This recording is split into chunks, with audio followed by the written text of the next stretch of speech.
Krusty Kremes. They're a southern chain. They came through Ohio when I was in high school, and the thing that they did then was they had this conveyor belt, and they had like the factory of donuts, and they would flick on their light, and you could see like hot donuts now, and you could go in there and like get a fresh donut that was gooey, off of the little conveyor belt.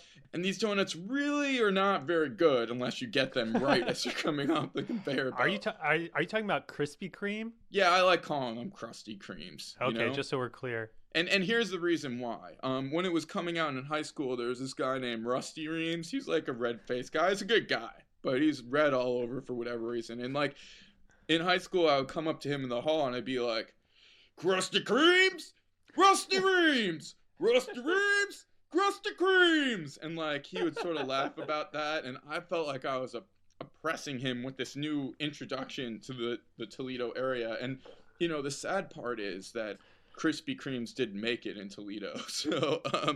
But this was a new Krispy Kreme location in the Phoenix area. Me and my friend, we went there. We saw that it was hot donuts now, so we went in there and we looked at the donuts coming off of the conveyor belt. And everything was running along fine, and I got one of them until something kind of different happened. And this is a factory, so things are pretty much to code. Maybe there's a few of them that didn't cook long enough, but everyone looked exactly the same. Like every donut coming off of this assembly line looked exactly the same until this one. And this thing came up, it was in the pool of fat and whatever the grease is that you use to make these donuts. Oil, it's called oil. Okay, it was in the oil, and it was at the conveyor belt where it was coming up out of the oil, and it was struggling, man. It was struggling to get out of the oil because it was so big and kind of misshapen. And I thought it was kind of in the shape of, some may call it, a T. There was a little part on the bottom, and then there was a big part on the top. And like we all kind of looked at each other. We knew we had witnessed something here. It was at minimum an incredible anomaly, in this factory setting.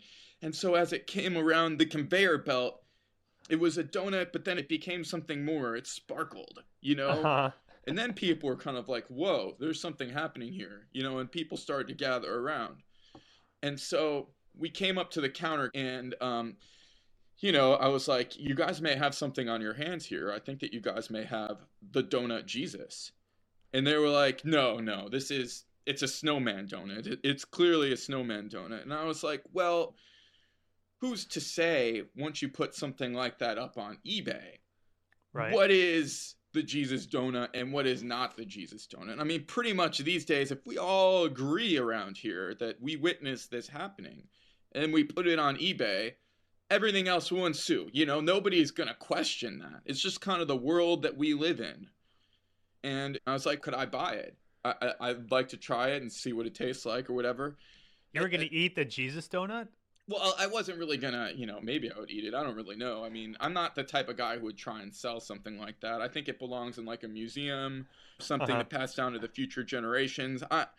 If this store owner that owned it wanted to make a big hubbubaloo about it, he could do that. I might figure out a way, like my next step might be to talk to some archivists and figure out how I can, keep this as something in my house, maybe for when guests come over and we can kind Right, of look a at it. display case or something.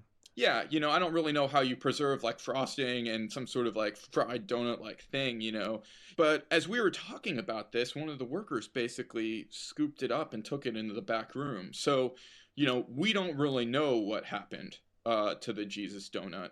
As we were walking away, like it was pretty clear that the situation was getting, as people are with these questions of the immortal being and, who we are and what just happened, it was getting a little tense. So we had to kind of get the rock out of that place. I just was actually looking online, and I don't know if you heard about this controversy, but on August 11th, 2006, all 11 Krispy Kreme stores in Arizona and New Mexico were closed, and 56 employees were just out of work all of a sudden. Then, on May 13th in 2008, they opened up a new franchise. The first one was in East Mesa, Arizona. Wow. I think we're onto a conspiracy.